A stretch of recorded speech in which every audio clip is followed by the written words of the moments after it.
How's it going, guys? Charlie from Drunk Guy Explains, and we're here doing the 4-10 lay bet strategy.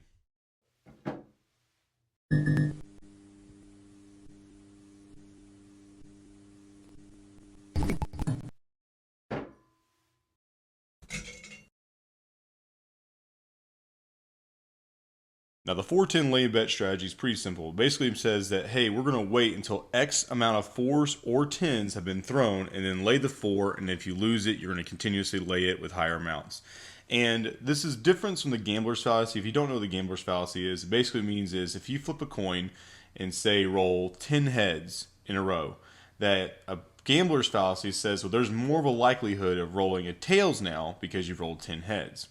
Now, while that is the gambler's fallacy on a 50-50 go, that's basing that you're starting your betting from Jump Street. So with the 4 and 10 lay bet strategy, you're actually starting, if you're a conservative player, meaning that you have a 5K, and I play with a 5K bankroll, I wait till 4 4s or 10s have been thrown before I sit here and start laying. And the betting amounts that I lay are $50, then $150, and then I like to do $500, $1,500, and then worst case scenario, look at this beautiful, all. Now, just to show you where I'm going with this, and this is make your last bet just the best bet, where to go with this is this right here. And the math behind it is that it's almost astronomical for you to roll. It's very rare for you to roll, let's say, 8 4s or 8 10s between a 7. So with this logic, I say, okay, well, here's my betting amounts. I'm going to wait 1, 2, 3, 4, 5, 6, 7, that's 8, 9. Now I'm playing to the worst case scenario, and this is even a level behind the worst case scenario. Now let's say you're a bit more aggressive player, you want to wait less, but have a little bit more of a chance to bankrupt. You can always push it down a line. And that way, you're playing after 3 or even 2. Now, a lot of people, when they're sitting here asking me about this system, they're like, well, what if I don't have $5,000?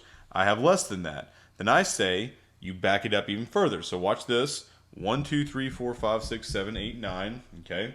I'm going to do 2 streets. 1, 2, 1, 2, and then slide it over 1, 2. So now you only need a bankroll around $2,500. And let's say you want to push it out even further, and you have a smaller bankroll than that. Look at that. So now you only need a bankroll of less than $1,000. So, in the mindset I have about this, let's not even talk about the math. If you want to know the math, you can just look it up. It's very simple. It's not any kind of weird gypsy math. It's literally just math. So let's just say you want to sit here and put this into, I guess, layman terms. I would say this.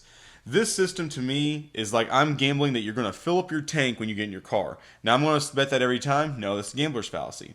What I say is that, hey, I think there is an 80% chance that you're going to fill up your car with gas or petrol, depending on what country you're in, when it's 25% or less of a tank. So a quarter or less of a tank. Now, have you filled up your tank when it is 50%? Absolutely. 3/4? Absolutely. Maybe just topped it off at $5? Of course. But I'm saying that you only fill up your tank when it's 25% or less. And not only am I banking on that, is that you have to fill up your vehicle 3 times without it being 25% or less before I start betting. And then I bet, with my system, even more streets. So that's the 4 and 10 lay bet strategy. I'm Charlie from Drunk Guy Explains. I'll check you guys.